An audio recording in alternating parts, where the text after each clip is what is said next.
Olha, vamos conversar sobre um assunto que deu o que falar recentemente, a polilaminina.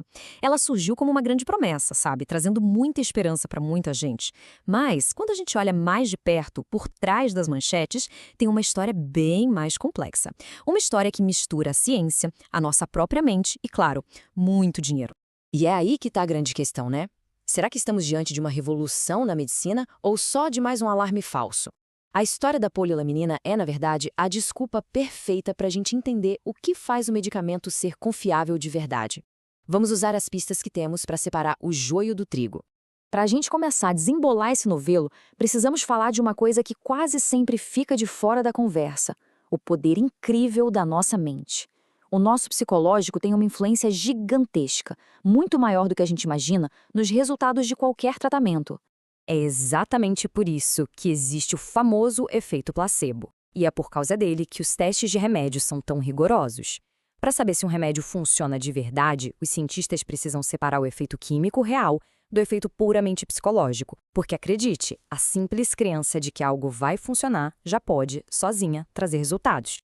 E esse número aí, 8.000, não está aqui por acaso. Ele mostra que existe até uma base biológica para esse efeito placebo, mesmo em casos super sérios como a paralisia. Pensa assim, mesmo que a estrada principal de um nervo esteja rompida, as células nervosas ainda têm umas 8.000 outras conexões, tipo umas ruelas, umas ramificações, e essas conexões podem sim transmitir pequenos estímulos. Isso pode explicar porque alguns pacientes sentem uma melhora, mesmo que pequena. E essa frase aqui resume tudo.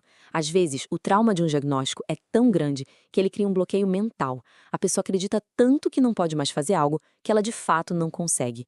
Nesses casos, a simples esperança de um tratamento novo pode ser a faísca que faltava para religar uma função que, na verdade, nunca foi perdida fisicamente. Estava só adormecida pela mente. Ok, agora vamos para a segunda pista da nossa investigação. Deixando a psicologia um pouquinho de lado, vamos entrar na realidade fria e calculista da indústria farmacêutica. Vamos falar de dinheiro. A lógica farmacêutica é bem direta, pessoal. Se um composto como a polilamina fosse, de fato, a descoberta do século, pode ter certeza, uma gigante farmacêutica já teria corrido para garantir uma patente internacional. A chance de lucrar trilhões de dólares com isso seria impossível de ignorar. Então, quando a gente não vê esse interesse comercial pesado, bom, isso acende um grande sinal de alerta.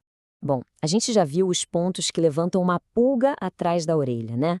Tanto do lado da mente quanto do mercado. Agora, vamos entender como a ciência de verdade comprova se um remédio funciona ou não. É um processo longo, rigoroso, a verdadeira jornada de um medicamento. Todo e qualquer remédio que chega na farmácia precisa passar por essa jornada. Começa lá no laboratório, nos testes pré-clínicos. Depois avança para testes em humanos, em fases, com grupos de pessoas cada vez maiores. E não para por aí não. Mesmo depois de aprovado, ele continua sendo monitorado na fase 4, a chamada farmacovigilância.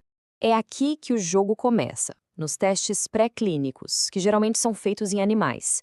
É nessa fase que se descobre qual dose que funciona e, mais importante, qual a dose que mata. Testes essenciais, como a farmacogenética, que vê como a genética de cada um reage à droga, e a farmacotoxicidade, que mede o quão venenosa a substância é, são a primeira grande barreira de segurança. Agora, essa aqui é a prova de fogo. A fase 3 é o que chamam de padrão ouro dos testes.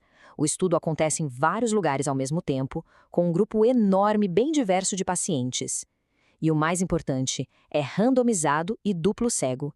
Isso significa que nem os pacientes, nem os médicos sabem quem está tomando o remédio de verdade e quem está tomando o placebo. É o teste definitivo para provar se algo funciona e se é seguro. Mas por que tanta regra, tanto cuidado? Bom, porque mesmo com todo esse processo, as coisas podem dar terrivelmente errado. Vamos ver agora um exemplo real que mostra por que cada etapa dessa jornada é literalmente uma questão de vida ou morte.